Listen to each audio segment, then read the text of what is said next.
আজকে বানাবো একটু সন্ধ্যাবেলায় চিকেন।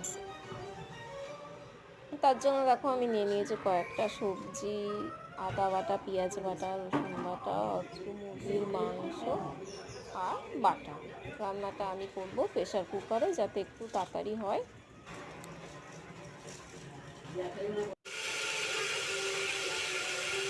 বাটার দিয়ে সমস্ত সবজিগুলোকে একটু ভেজে নিতে হবে। তাতে স্বাদ মতন নুন আর সামান্য একটু হলুদ গুঁড়ো দিয়ে দিয়েছি।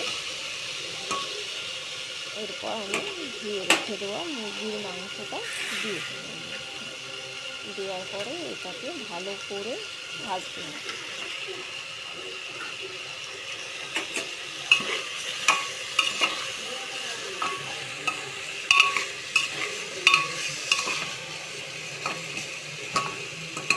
এটা ভাজা হয়ে গেলে এতে আমি একটুখানি দিয়ে দেবো ব্ল্যাক পেপার বা গোলমরিচের গুঁড়ো।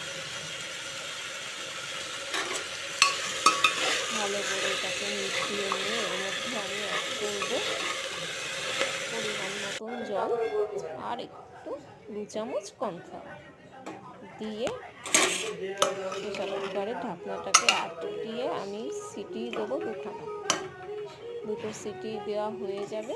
হয়ে গেলে রেডি হয়ে গেল আমার গরম গরম চিকেন স্যুপ। বন্ধুরা, তোমরাও বানিয়ে ফেলো।